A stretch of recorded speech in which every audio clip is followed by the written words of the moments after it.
চার আধিকারিকের বিরুদ্ধে এফআইআর করতেই হবে, ব্যবস্থা নিয়ে দ্রুত রিপোর্ট দিতে হবে। মুখ্য সচিবকে দিল্লিতে ডেকে জানিয়ে দিলেন মুখ্য নির্বাচন কমিশনার।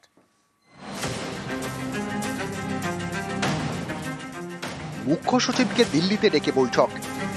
নির্বাচন কমিশনের নির্দেশ, চার আধিকারিককে সাসপেন্ড করে তাদের বিরুদ্ধে এফআইআর করতে হবে, দ্রুত ব্যবস্থা নিয়ে দিতে হবে রিপোর্ট। বুধবারের বৈঠকে উপস্থিত ছিলেন মুখ্য নির্বাচন কমিশনার জ্ঞানেশ কুমার।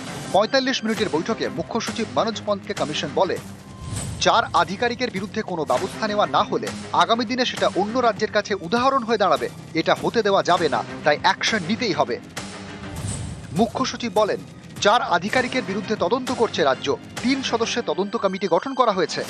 মুখ্য নির্বাচন কমিশনার বলেন, রাজ্যের তদন্ত নিয়ে নির্বাচন কমিশনের কোনো বক্তব্য নেই, রাজ্য রাজ্যের মতো তদন্ত করুক, কিন্তু কমিশন যে ব্যবস্থা নিতে বলেছে তা নিতেই হবে।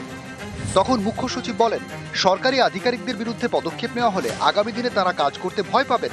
আধিকারিকদের বিরুদ্ধে ব্যবস্থা নিতে ফের রাজ্যকে চিঠি পাঠাচ্ছে নির্বাচন কমিশন। ভোটার তালিকায় নাম তোলার ক্ষেত্রে গাফিলতির অভিযোগ জমা পড়েছিল নির্বাচন কমিশনের কাছে। অভিযোগ খতিয়ে দেখার পর চার আধিকারিকের বিরুদ্ধে ব্যবস্থা নেওয়ার সিদ্ধান্ত নেয় কমিশন। পূর্ব মেদিনীপুরের ময়না এবং দক্ষিণ ২৪ পরগনার বারুইপুর পূর্ব কেন্দ্রের ২ ইলেকটোরাল রেজিস্ট্রেশন অফিসার বা ইআরও এবং ২ অ্যাসিস্ট্যান্ট ইলেকটোরাল রেজিস্ট্রেশন অফিসার বা এইআরও, এর মধ্যে ২ জন ডব্লিউবিসিএস অফিসার। মুখ্য সচিবকে চিঠি দিয়ে চার আধিকারিককে সাসপেন্ড এবং তাঁদের বিরুদ্ধে এফআইআর করতে বলে কমিশন।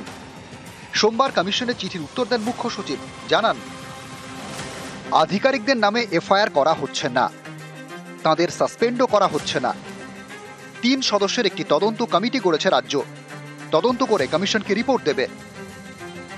নির্বাচন কমিশনের কথা মতো শাস্তিমূলক ব্যবস্থা নেওয়ার পথে না হাঁটলেও পূর্ব মেদিনীপুরের ময়না বিধানসভা কেন্দ্রের এইআরও এবং বারুইপুর পূর্ব কেন্দ্রের ডেটা এন্ট্রি অপারেটরকে ভোট সংক্রান্ত সব দায়িত্ব থেকে সরিয়ে দেওয়া হয়েছে।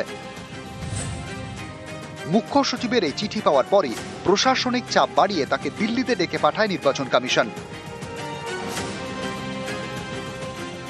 তারা এফআইআরে অনড়।